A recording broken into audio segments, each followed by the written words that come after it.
Hello viewers, well, it's that time again. It's a new Gran Turismo game, Gran Turismo 7. And it's 9 years since I covered Gran Turismo 6. A lot has changed in that time, but we're going to check it all out in this first look overview video. We're going to look at all the key aspects, or many of them, besides a little bit of discussion, and then there'll be more content to follow.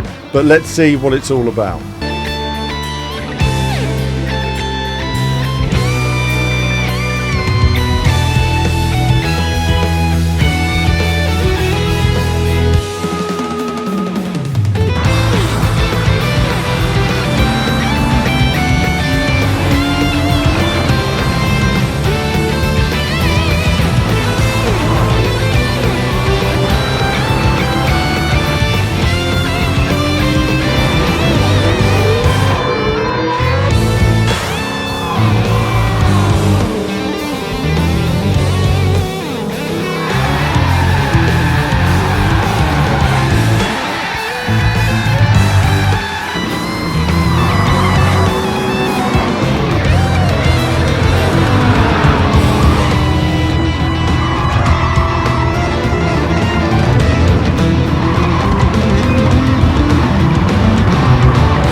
So an incredible intro there, the energy, the vibe, it immediately brings back everything we love about Gran Turismo, the memories, the feeling of the game when it was originally released in Japan and now brought up to date with all the action, the crashes, the particle effects, the drifting, the energy, the music of Gran Turismo. It feels like a Gran Turismo game again.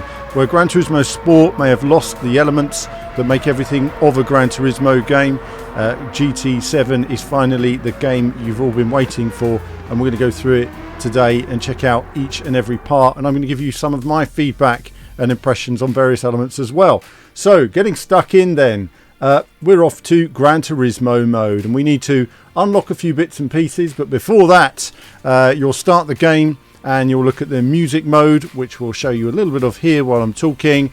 Little car driving round to some fun classical music. We're not going to play the classical music due to licensing issues with the music, but it's fun if a little random. I have to admit, the music mode still seems a little bit pointless at this stage, but either way, it's a nice introduction. Running on PlayStation 5, all the footage here is running on PlayStation 5, and it looks very impressive. A very shiny version of Gran Turismo, and everything's looking nice. We get stuck in, we have our intro, and then it's straight into the Gran Turismo mode. And like all Gran Turismo games, you start by just having a wander around, learning the basics of the map that's available to you. And initially, there's not much open. You have to unlock piece by piece. Go to the cafe. You'll get a menu. That menu will give you cars to unlock. You'll then go to the races, the World Series races, win those various races. That fills the menu, and then you'll unlock a bit of history on those cars, some lovely cutscenes, and then you'll receive another menu of other jobs that you are set to, or tasks you're set to achieve, and unlocking more cars, doing more races. When you go into each race, there is besides the race itself, there's a time trial, there's drift mode, there's circuit mode that you'll be familiar with in Gran Turismo Sport. So all the elements you're familiar with in Gran Turismo Sport are in there, and of course the traditional Gran Turismo elements. As you progress through the menus, you'll be unlocking more and more of the various features. And it wasn't entirely clear to me. I thought when I first went online that the game was going to be almost completely unlocked online, but it isn't. You need to go through quite a few different races before you get online. So we're going to come back to progression in just a moment. We start off in our slow cars driving around, What's the first thing you notice when you've done your music mode, you do a bit of driving, is the graphics. The graphics are looking smooth and fantastic throughout. I mean, there's wonderful textures and texture work. We'll look more at this when we look at car customization and painting your car, the liveries. You know, it is still mind-blowing the level of detail you can get when you zoom in. I'm happy to say as well that some of the various some tracks more than others, but some tracks have got really nice texture work now, where they were very bland in some of the early trailers. Some of them have had a lot more rubber and wear added to the circuits. It just gives it a more realistic feel. The detail on the track surface is such that this YouTube video does not do it justice. Doesn't matter if I'm running it in 4K, you know, maximum bit rate, you can't get the level of fidelity because the particles are so small, and when they're in motion, YouTube just doesn't cover it as well as seeing the real game. So there is really nice detail. If you've got a quality TV, OLED, 4K goodness, you're going to really see Gran Turismo pop, and it really pops. That's another thing as well. Recording this, whether it's HDR issues, whatever, for some reason Gran Turismo just looks so much better when it's actually running than it does when it's recorded. There's definitely something that's limited when you record it. There's a deadness to the lighting that is much more vibrant when it's running normally, and perhaps that is just the HDR. But either way, the visuals are slightly dulled down in terms of the videos I've got recorded here, as good as they look as well. So you go out in your slow rubbish car and you drive a fair few races, but for me, I wanted to get stuck into a time trial. And when you go to time trials or the circuit challenge, you immediately get put into a faster car, and just to see what Gran Turismo is all about. And this takes us then to another moment, another impression of Gran Turismo straight away. What's changed? The physics. The physics are a world different to where we've been so far. The car, the way it responds to the track surface, the way it responds to curbs, the way the tyres affect the car, the way temperatures affect the car. There is a lot more detail.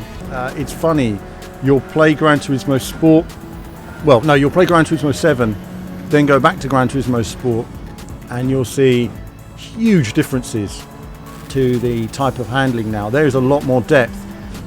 You need to be smooth now, really smooth, to get the most out of your car a lot of the time. You know, really understanding the tyres you've got on the car, how aggressive you can be on those tyres. There's a lot more weight transfer now. So if you lose the car a little bit, the weight will move around a bit more, and you need to be quick with your reactions on the wheel to rescue the car should it start to come out from underneath you. You'll be braking at a similar point to an extent, but you'll need a lot more balance on the throttle getting through the corners. The car is more easily unsettled now as well. You'll be seeing, and quite often I'm using traction control in the sports cars, because when you turn off traction control, the cars can become very unsettled very easily, especially with direction changes. Now, when you think about traction control traditionally, you'll be thinking of acceleration off the line, or acceleration out of slow corners where you can spin up, or perhaps even just general, where there's a torque curve and where you put your foot down and the rear wheels spin and get away from you. But that's not so much the issue with traction control here. One of the issues with traction control is bumps and curbs, and you can go on a curb and that can unsettle the car just enough to spin you out. And without traction control, it's cheerio. So you will have to learn the circuits, you will have to learn how the bumps affect the car, but generally speaking, the difference between traction control on and off really depends on if the real car has traction control. And a lot of real sports cars at the higher level do have traction control these days, and that enables you to lean a lot more on the throttle, lean on the tyres and car a lot more than you would have previously, because you're sort of tippy-toeing round. Yes, you'll get that ultimate level of traction if you're that controlled with your foot, but that's not the issue. The issue really tends to be those little curbs here and there that can just bump, little crests in the road, off camber corners, and suddenly your rear wheels are spinning up. And at the moment they spin up, you've got an option. You can back off the throttle, you can run some opposite lock into the car very quickly. Sometimes you can save it, sometimes depending on the tyres you're using, if it's harder tyres, sometimes the grip just doesn't come back to you, but you can fight it all the way around. Suffice to say, that if you're aggressive with the car and the wheel, you can still wrestle your car on the way around the circuit, but there is a lot of challenge now that is on a level that wasn't in the game before. Huge changes to the physics, a big surprise.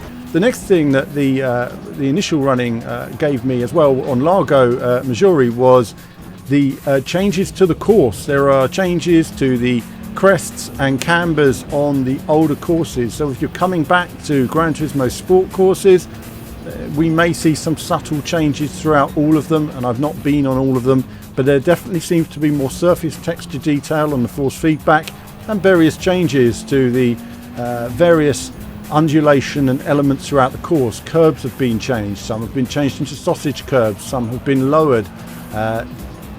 Refinement after years of Gran Turismo, especially with the new physics engine, so your lines are quite similar on the main, but at the same time the way you control your throttle, your aggression will really depend on your tyres and the way they work on the circuits. So big changes to the physics, a lot more detail. This is a much closer simulation, and it's much more one that the PC simulation aficionados will get a lot more from. This is a big step forward. It's quite surprising. Of course, I've not tested it on the PS4 to see if there's any difference, but I wouldn't expect there will be. Suffice to say, so far so good, very impressive, and it meant learning how to drive Gran Turismo all over again. When you're driving in different cars, I've tried in different cars in different conditions. Obviously they have their own nuances. Some cars are easier to drive than others, but most of the top cars can be spun out. Even when you have level 5 traction control, you can still spin out at any time. So the traction control system doesn't save you in the main, but it is a support that enables you to be a little bit more committed and not just tippy-toeing around so many of the different courses. So what have we got then? We've got a massive game, we've got much improved physics, and as well as the new courses that have been added, which we'll look at in a moment, we've got improvements to the older courses that are there. Besides a retexture, they've actually done some slight remodeling, as well as a retexture and a different vibe and different detail to it as well. Now moving on, we have the wet weather conditions that have been added. Now my first experience of wet weather, we have a few different, as you progress through the game, you'll start to encounter some of the wet weather and how that affects the car, how the car slides in different conditions.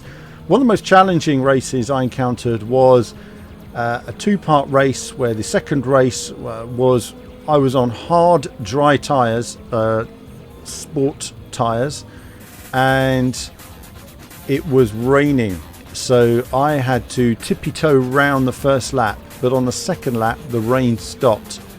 So the track would swiftly start to dry. It gave a good example of how the drying line worked very well, but you will need to know where each track gathers water, so know where those puddles are. If you hit a puddle, the car will aquaplane and you'll be straight off the circuit. Most of the time I was feathering the throttle.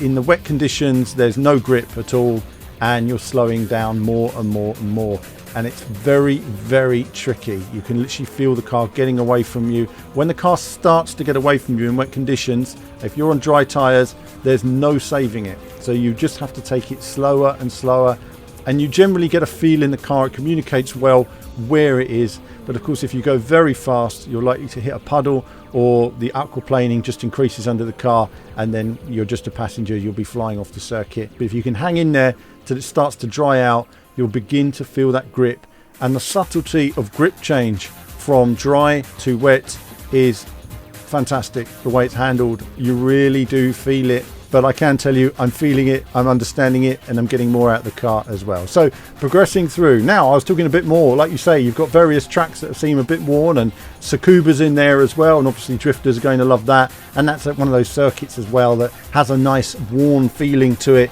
I like that. Good to see various tracks getting that, as I say, that remodel treatment and that brush of extra detail as well. So you progress through the various menus in the cafe, unlocking various elements and tracks, and then eventually you get tasks where it unlocks other parts of the game. It will unlock the license tests. So the license tests are back, and we all love a good old license test. For me, licenses are a big part of Gran Turismo. I hadn't done a license test in a game before Gran Turismo. I remember playing them, and then when you get that silver, you want to get the gold. And you know, it's an OCD, dare I say it, in Gran Turismo. Many expert players or just racing gamers in general will know once you start to get the golds, you want to get all of the golds. And if you get all of the golds, you get extra cars as well. So before making this video today, I went through the B, A, International B, International A and completed them all on gold. Thankfully, though I'm still a work in progress on the final challenge of the Super License. Oh my goodness. Right, so the challenges all move up into you know, you have various Gran Turismo champions that appear, world champions that appear to give you advice. Some of those faces we know very well. Good to see all these guys in there, and they give you bits of advice along the way. But either way, the demonstration is helpful, and there's also a demonstration on how to complete those licenses. However, I did find that when I was driving some of them, I would tend to do it in a slightly different gear. I'd have a slightly different approach. So they show you an approach. They give you an idea on the line, especially when sometimes it can be a bit confusing as to how the hell am I going to get that time. But in the main, getting the gold gets tougher and tougher and tougher. Some are easier than others. Some are so hard they took me forever. But I got there in the end. I did it all in one sitting. And that was a fair amount of driving, and I'll be doing it all again on a stream. So if you're enjoying what you're seeing so far, I'll be streaming this live tomorrow from 11 o'clock in the morning. You'll be able to see me racing Gran Turismo from the very beginning. I'll be deleting my game save, saying cheerio to the million so credits I've had so far and all of my cars, and starting it all over again. But I don't mind, because I've enjoyed what I've done so far. Though I have to admit, the tests are going to be driving around the bend. The tests will be coming up on the channel as a separate video for each test. So if you're looking forward to that, I'll be discussing all of those in more detail there. So as we keep on unlocking, one of the next aspects is the Scapes mode is back. The various photo mode and Scapes mode. Again, subtle improvements to it. Create wonderful photographs. One of the key aspects here is the ray tracing. The car models in the main look incredible, has to be said. They just look amazing. It's so impressive to see not just the cars, but the car interiors, the textures, the elements that make up those cars, the perfections and imperfections in them. Wonderfully modeled throughout the game, and the photo mode is, you know, it's just lush in the way it's all put together now. The Scapes are tremendous. There's animated Scapes and everything else that you'll see as you go through the game. Wonderful. So this again, there's a tutorial that takes you all the way through the Scapes mode, everything you've got to do there, all the different camera options for those of you who are used to it and those of you who are not used to it, and work your way from there. So we've opened up a fair bit. Just one point I'll mention on that license. I will just mention on the licenses that the whole review to an extent is spoilers, but the final license is the toughest in the game. It's the toughest GT license I've ever come up against, and it's driving, I think it's an old Porsche in the wet, and it is wow, it is something else. It is something else to drive an old sports car in changing wet conditions on racing hard tires is so difficult. I can't even tell you. I love Spa. I've done thousands of laps of Spa. The amount of restarts I needed just to get the car around the course was unbelievable, because you'll be racing round, you'd come across a puddle, and then that would send you straight off into the bushes, and you needed to know exactly where the sunlight was to know where the various dryish parts of the track were. The water would drag the car off the course, so sometimes I was racing offline because the way the cambers would pull the car in certain directions, and once the car started at high speed moving in that direction, you couldn't pull it across because the layer of water underneath the wheels would start to drag the car in that direction. So this was pure hell, but it will be amazing for online racing, and I think that's going to be great fun. I think online racing with the weather, when we can test that, is going to be very impressive indeed. So great to see that. As you progress through the game, then you've done all your licenses. As you progress through the cafe and you unlock more elements, you'll unlock more of the World Series, you'll unlock more cars, you'll unlock the car parts store, and we'll take a look in there as well. Car parts store, this is obviously a key part of Gran Turismo. Get your car, upgrade it, give it the parts, make it better, or make your car eligible for more races as you go through the game. There's always a lot of toing and froing, going from the race back to the car, back to the race, tuning the parts. When you first look at the car tuning screen, it is quite frankly overwhelming. You look at all these numbers and you think, my goodness, that's overwhelming. But over the course of playing, you will gradually get your head around it. And for me, I looked at it and thought, my goodness, I'm not a tuner and this looks quite scary. However, once I'd put all the parts on, I needed to activate and deactivate certain parts to make my cars eligible for certain races. This is a key part of the understanding of Gran Turismo, and you will need to put some time into it, but it is wonderful seeing all the parts there, adding them to the car. Lots you can do, and there is a feeling about taking a car, changing some parts on it and making it better. That really feels great to do. And you say, my car's not quick enough, it can only come in 5th place, but if I put new tyres on, it will come in 4th. If I lighten the weight, it will come in 3rd.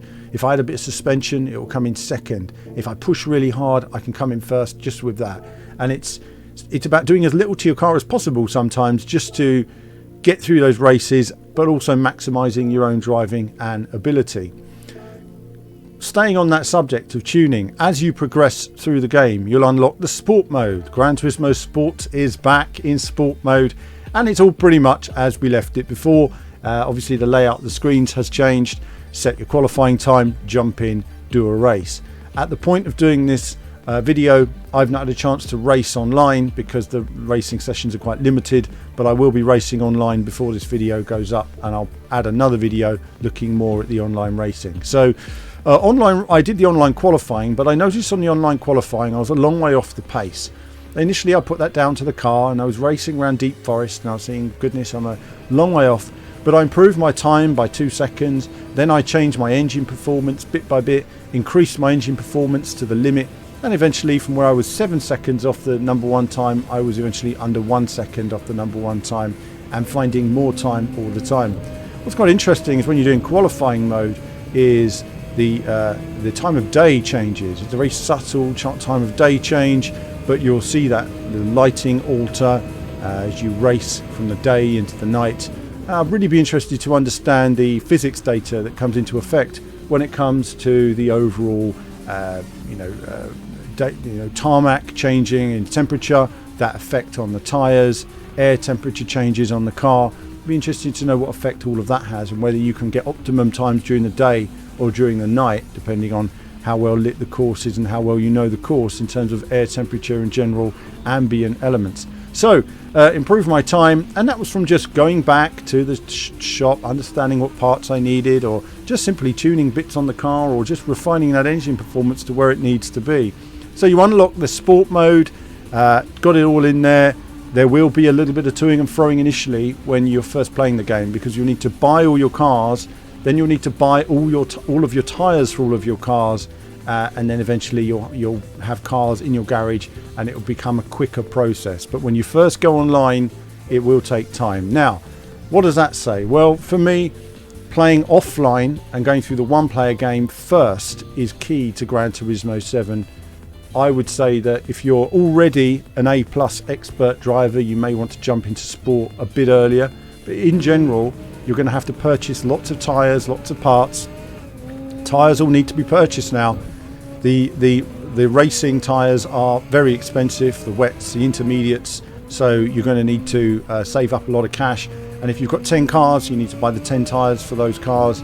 It's a lot of money for those various elements. So going through the one player is key. Now we've gone through various elements there, the license tests. We have the challenge mode. I'm going to talk a little about challenge mode now. I love the challenge mode. This is I say challenge mode. It's an element where you'll get all these different types of challenges to race, which we had in earlier Gran Turismo. You know, overtake these 10 cars on a lap, and don't touch walls, and lots of things where they give you little challenges to focus and find a way to maximize your time. One of the challenges I liked the most myself was one of the overtake challenges that included the Mazda 787B at Trial Mountain. So it gives us a chance to look at one of the new circuits, Trial Mountain, as we work our way through. Now there is a countdown initially. I think it's around a minute or so, and you have to wait for the other cars to go, and then you'll be off and on your way. So as I look at this now, I'm just on my countdown. I'm looking at it as I'm talking to you. This is the only bit I'm looking at as I talk to you. And we go away in the Mazda 787B, working our way along here.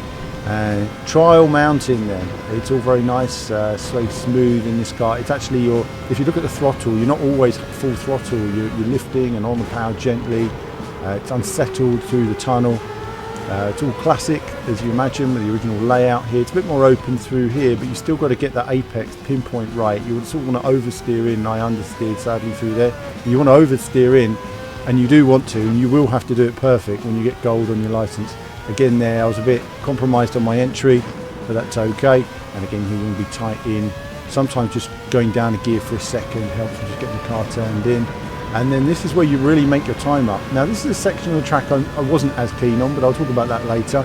But either way, we're going down the tunnel. Wonderful feeling when you come out the tunnel. That blast of light and those trees really feels great. Braking into this bank corner, classic corner. On the inside, a bit tentative on the car on the outside, so half throttle, getting on the power, and then flat out up here. And even though we're peaking in the gear, it's okay. It's downhill here and braking. I could have braked a bit earlier there when I was a bit wide on the exit.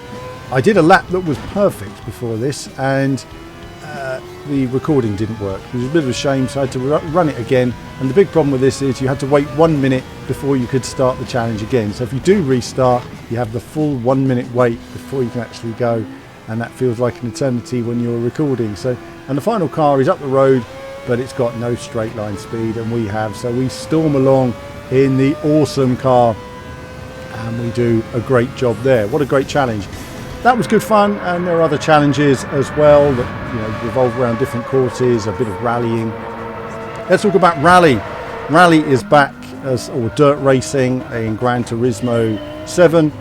I'm using my WRC rim when I do the rallying because it just feels more authentic to me. This is one of those challenges where you couldn't hit the competitors or the walls. So if you touched one of the competitors, even just the slightest little bump, it was over for you. And these rally challenges, they do feel strange. I play a lot of WRC, and I still don't fully understand the handling in these rally challenges, but I do enjoy them. The car feels like it kind of hovers and floats above the dirt. It's very unsettled, but it feels very Sega Rally in a way as well. So I quite like the arcade feeling to it. It's a strange intuitive feeling, and yet you really do need to understand how the car handles over jumps and what gear it needs to be in. Gearing on this course, on these dirt courses, is key depending on how the car settles after a jump in particular. So I'm a bit wide there, just trying to keep it away from the wall. I'm thinking, please don't touch the wall. Let's just get through, get over the line, and it's a job done and another gold in the bag. Always wanting to get those golds. So dirt racing is back.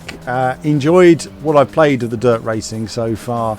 It is, again, an unusual genre, and it's going to be interesting learning the various different vehicles and how they handle.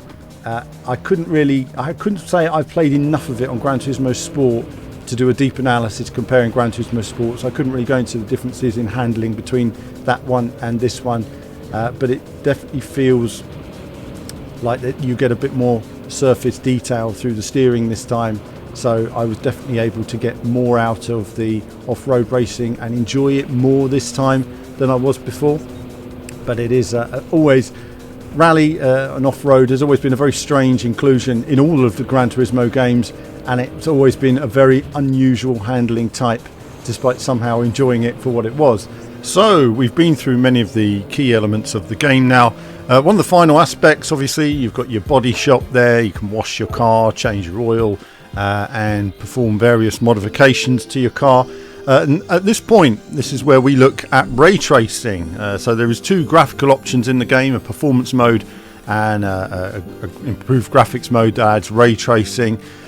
Suffice to say that the ray tracing is better in some scenes than others. It's probably best for the photo mode, and for certain option screens it looks really nice, but in other screens there can be a shimmer around certain areas of reflection which looks worse in fact than the standard effects. And of course the replays drop to 30 FPS, which is a notable difference, and the benefits of the ray tracing become virtually invisible in that way because it's simply not as good to look at. So it's a nice element though, but certainly in the photo mode and those menu screens, it really does look very special, and it gives you an idea of the future. But there's clearly more work to do there to integrate it, but of course it looks very nice indeed. There are also animated scapes. Again, see your car driving through various elements that we've seen in Gran Turismo that of course again ray tracing on will look very impressive, and you can enjoy those, especially if you've painted the livery and imported your livery.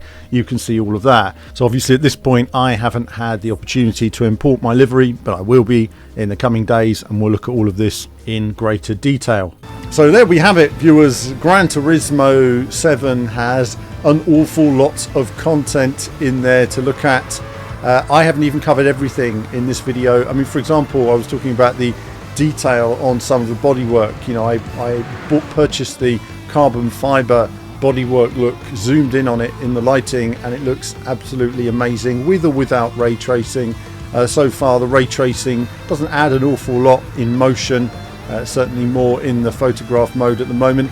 And the liveries, they have transferred across in terms of my liveries, but there are some aspects that I'm not quite understanding yet. Maybe I need to purchase all the cars I had before I can actually use any of those liveries, show them off, and find out what's going with decals as well. I don't know if that's being moved across or what. You do have to set everything to open to all in terms of the original from sport to move it all across, but I'll come back to that on a separate video. So that's it for this initial overview. More content to come on the channel, in particular a look at the new tracks and the license mode and other stuff. I haven't gone into some aspects. The weather radar, haven't had a chance on this video. We're going to look at that when online multiplayer opens. I'll be testing it more. I'll be streaming it tomorrow. Do jump on. I'll be starting the game from scratch and wiping my entire game save and starting again. And of course, as I say, a look at things like audio and other aspects. We'll look at all that in due course. This is not a review that we can do straight away. It's going to take time, lots of gameplay, but in the meantime I'll get as much information across as possible. Suffice to say, it's a fantastic game, and absolutely, if you're a racing gaming fan, it's an essential purchase. That's all I'm going to say at this stage. I'm going to do a proper review chat breaking it down and being extra critical, which is going to be coming up in the next couple of days as well. But that's it from me for now. As ever, more soon.